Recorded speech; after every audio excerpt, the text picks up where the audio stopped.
Hey guys, haven't done a photo related video in a while, so I thought I'd come back and do one. Here I have the Apple iPad 3G version.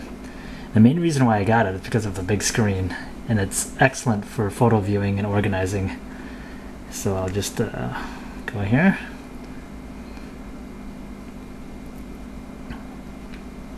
And you can just go from image to image, or put your finger on the bottom here.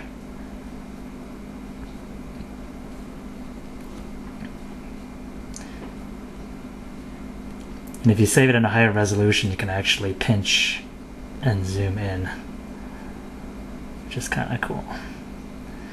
Now I have this scanned in at full resolution, so it gets a little grainy when I'm zoomed in at 100%.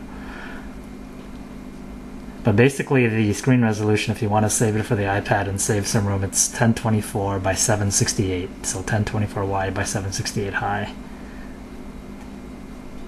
Pinch back out, pinch back out. You're able to select different ones here. I really like it. If you're a professional photographer, this probably could come in handy for you for showing your work to clients. It's got really good color resolution.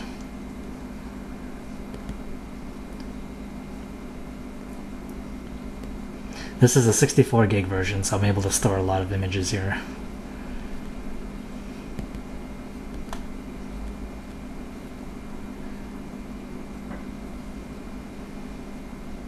Just like the iPad, or just like the iPod, has the same functionality. You can also do this.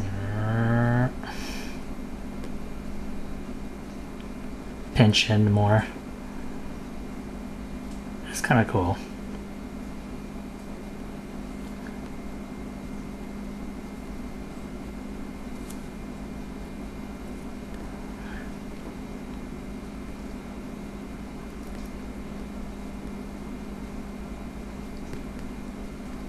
I'm sorry about that. So you can go to the pictures faster or slower depending on how fast you want to go. So that's just a built-in native photo viewer.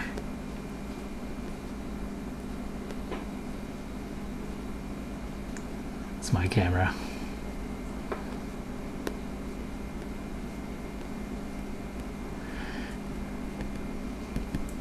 So yeah, I usually scan them in at full resolution and save them to high quality uncompressed JPEGs rather than saving them as a RAW file or a Photoshop file. JPEGs are pretty good.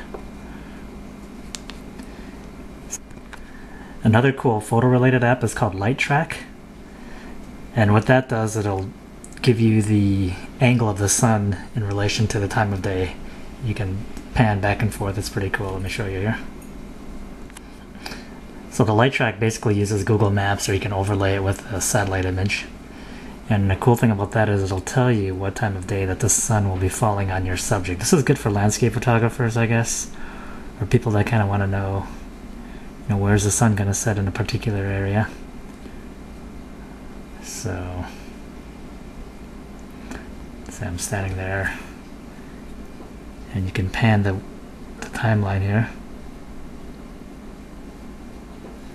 And this red line here denotes the sunrise as I'm moving my finger across. You can actually see it move. Here, let me pull up the map. It might be harder to read on there. Alright, so here we go. So that's high noon. You see the line. The image isn't really showing up very well on here, is it? Looks like my display is washing out. So yeah, you're standing right here, the sun's going to come at you this way. This is the sunrise line, this is the sunset line. So it'll also tell you what time the moon rises and moon sets. Light Trac's pretty cool. Another cool app I like is the MotionXDrive. It's a GPS app.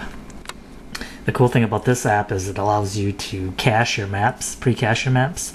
So if you don't have network connectivity, you don't need to be connected to use the maps.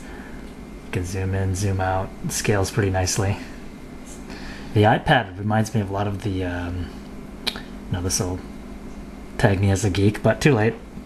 I'm sure you've already known. The Star Trek Next Generation, Captain Picard, his little iPad, or his pad thing he used to tap on, well, I guess this is the iPad, and somebody actually made an app for it. It's nothing more than a glorified skin, but it's actually functionable. Is that a word? Functionable? You know, you can like type, brings up the keyboard, and then you can post to some of the social networking sites. So I mean, it is actually a full functioning app. Enough of that silly business. So the quality isn't too bad.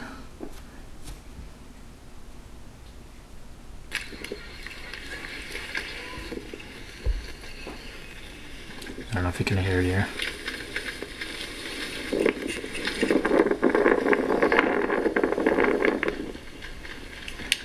It's a good idea.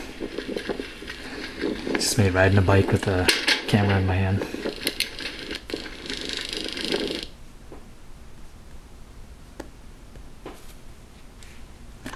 Another cool app is the ABC player. You're able to actually watch full episodes. And it's free. You're not able to play Hulu, but wait, I take that back. If you subscribe to their service, I think you're able to access it with some type of a proprietary player. Another fun free app is the piano. Oops.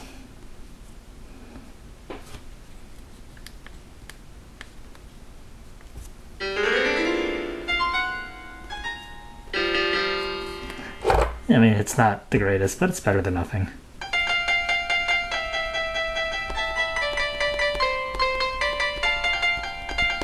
Anyway, you get the idea.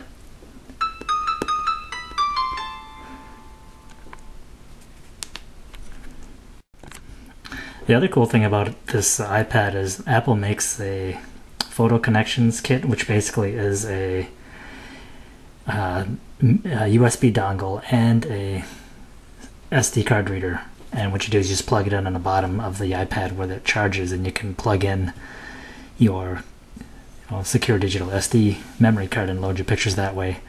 It does have a USB, doesn't have compact flash, but the way around that is you can actually plug in a compact flash reader into the USB socket and plug that into the bottom of the iPad, and you can transfer your files from your compact flash card into your iPad. You can also plug your camera in directly and just import the images as well. So my overall conclusion about the iPad: excellent. Is it expensive? Yeah, for what you're getting. This is the 3G 64 gig model, and for that price you can get a pretty decent entry-level laptop. It's not an iPhone. It's definitely not the size of one, but you are getting a lot more screen real estate. I mean, sure, it doesn't have a phone, but oh well, for what you're getting. Especially for photographers, this big screen definitely makes a huge difference. So if you want some type of a device to show off your portfolio to family or friends, or if you're a professional photographer, this would definitely be the thing to win your clients over, I guess. The ability to see their images right on the fly like that.